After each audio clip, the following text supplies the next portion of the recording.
The Samsung Galaxy S24 is a great choice for Android fans with exceptional battery life, top-notch performance, and a sleek design that can stand up to some abuse. It's got almost enough features to be called Ultra, instead packed into a smaller phone that's easy to pocket and use one-handed. It has all the new Galaxy AI and Google Circle to search features, as well as Samsung's aging and overcomplicated software. The cameras aren't as great as some competitors in this range, but it has more zoom than the iPhone 15, and Samsung gives you plenty of cool shooting modes to make your pics look great. With a promising of 7 years of Android updates, this could be the best affordable Galaxy S phone Samsung has offered in quite a while. The Samsung pendulum sways back and forth between copying Apple and striking out on its own. This year, the Galaxy S24 is much closer to the iPhone 15 design than it has been in many years, while the S24 Ultra looks just a bit more unique. It's the curve at the corners of the display that really bring home the similarity. The Galaxy S24, like an iPhone, is well-rounded at the corners, while the S24 Ultra is all right angles. This is not a terrible thing, it just isn't very unique. At least Samsung has some nice colors this year. My review unit came in the cobalt violet color, which is very pretty but a little sad, like the stormy purple Apple once used on its iPhone. More vibrant are the sandstone orange and amber yellow options. I wish they were a bit more saturated and prime, but they do look natural with a nice matte finish and texture to the back glass. The glass is unfortunately Gorilla Glass Victus 2, which was the best of the best last year, but now we have seen Gorilla Armor on the Galaxy S24 Ultra and it's hard to settle for less. My Galaxy S24 review unit already has a scratch on the back glass and I don't have a case for this phone yet. Gorilla Armor is more scratch resistant and Samsung has done a great job reducing reflections and glare, but only on the Ultra model.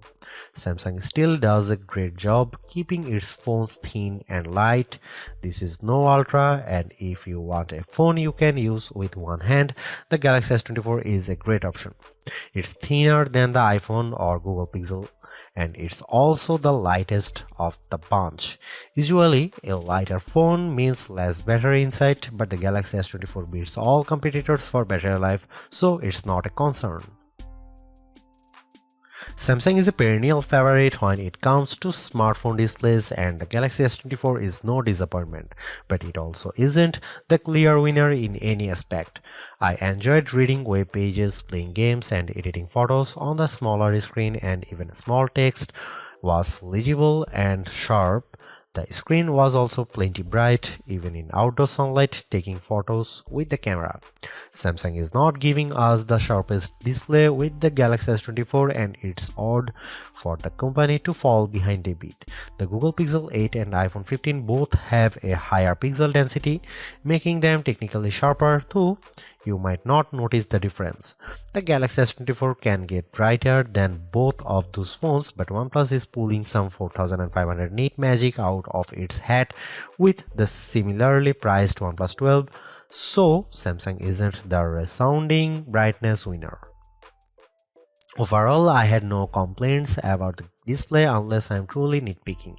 In our official lab tests, the Galaxy S24 had a wider color gamut than any competitor. Samsung is still sticky about Dolby Vision HDR support, which is what Netflix favors, but HDR10 Plus content look great and you can find that on every other major streamer. While I like carrying a smaller phone, the 6-inch display on the Galaxy S24 isn't quite big enough to hold all of Samsung's features. The H panel is turned on by default and it takes up so much room on the side of the phone that it was easy to swipe it open accidentally when I just wanted to use a back swipe gesture.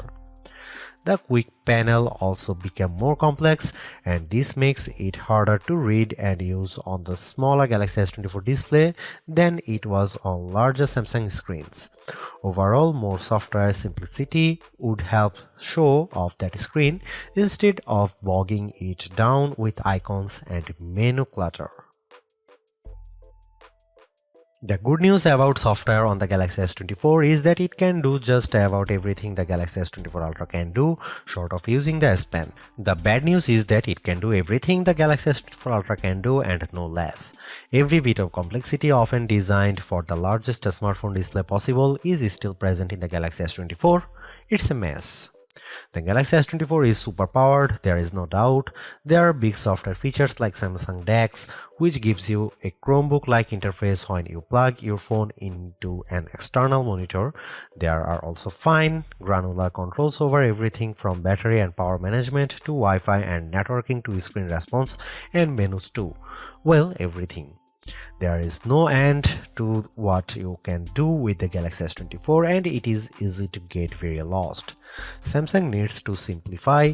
There are too many features that are impossible to find, like wireless power sharing, which should let me charge my earbuds by setting the case on top of my Galaxy S24. Unfortunately, I can't find the button to make this happen, not without a treasure map and a pickaxe. The software problems are starting to feel like laziness. In setting up my Galaxy S24, I was excited when my older Samsung phone found the new S24 quickly and offered to transfer all of my stuff. This process quickly failed without warning and I had to repeat it. After it failed the second time, I was asked on another screen to use Samsung Smart Switch, which somehow worked. Why not just start there? The first time I turned on the Galaxy S24, I needed to update a ton of apps in the Google Play Store and the updates failed, then disappeared. I opened the Galaxy App Store and found a slew of updates there as well, even though there was no notification. My Galaxy was suddenly downloading strange Samsung software including a blockchain manager. I don't use anything blockchain at all. Then there are all the apps. There are too many apps from Samsung, too many apps from Google, and somehow even Microsoft gets its own folder. On a Samsung phone running a Google operating system?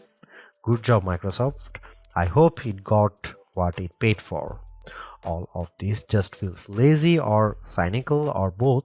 It doesn't feel like Samsung has my best interest at heart from the moment I started using the Galaxy S24. It feels like the software is pushing me to do more, to buy more and use more. I just want simplicity. I just want it to work.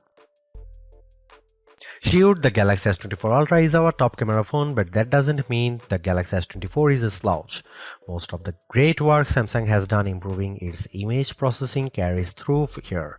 Photos I shot with the Galaxy S24 look better, more natural than photos taken with either the Galaxy S23 or my iPhone 15. You also get a real zoom lens with the Galaxy S24 and it helps a great deal. Having a real 3x zoom brings you closer to the field on the stage even if the zoom lens is paired to a awfully small sensor that produces images with more noise and blur than I'd like. No matter, neither the Pixel 8 nor the iPhone 15 has optical zoom around back and real zoom is always better than digital zoom, all things being equal. You might occasionally get better shots from the main camera on the iPhone 15 and the Google Pixel 8 does a better job with low light images, but the Samsung Galaxy S24 is much more versatile.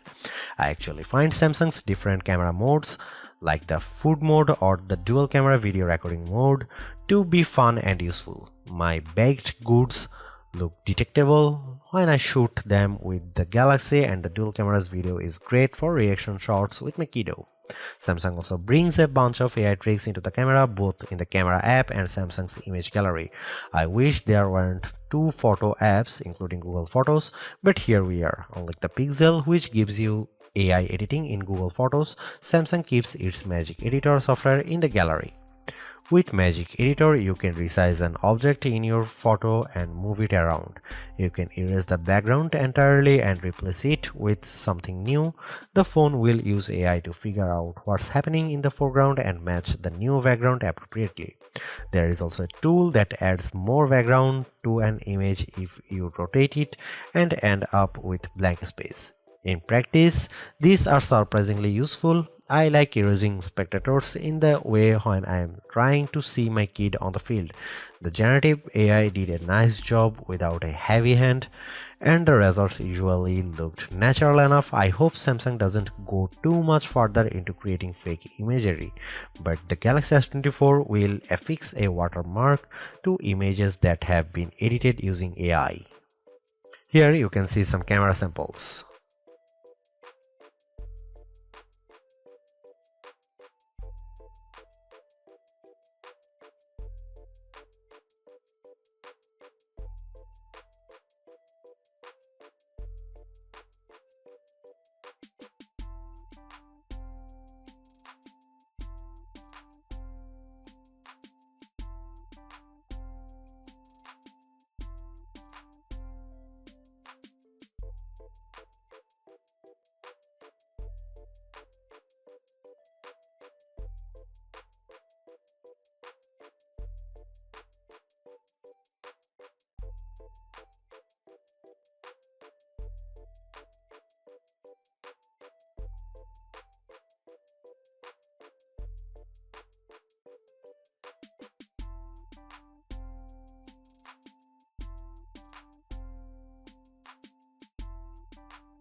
Even though the Galaxy S24 is the baby of the S24 lineup, it is still packed with power.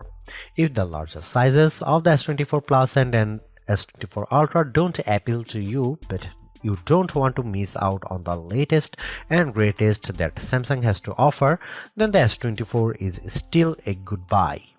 Galaxy AI is one of the big selling points of the entire lineup, and though I wouldn't quite say it's the reason to upgrade, some of the AI features do come in handy. I am mostly referring to Circle to Search and the generative photo editing tools, but the live translate and interpreter features will also be handy in a specific situation. And while the camera hardware hasn't changed, the software behind the image processing has definitely been fine-tuned. It's better now, in my opinion, with less burned into your retinas, vividness, and more realistic hues. There is also a lot to like about the new Snapdragon 8 Gen 3 for Galaxy chip, especially power efficiency. Even though the S24 only has a 4000 mAh cell, it has great battery life, all things considered. Plus, the performance with Android 14 and One UI 6.1 is fast, snappy, and responsive enough for pretty much anything you throw at it. If you are due for an upgrade this year, the Galaxy S24 is a good phone on your shopping list. It's not a must-have upgrade if you already have a Galaxy S23, but if you are upgrading from an older model, there is a lot to like here. Thanks for watching, see you in the next one.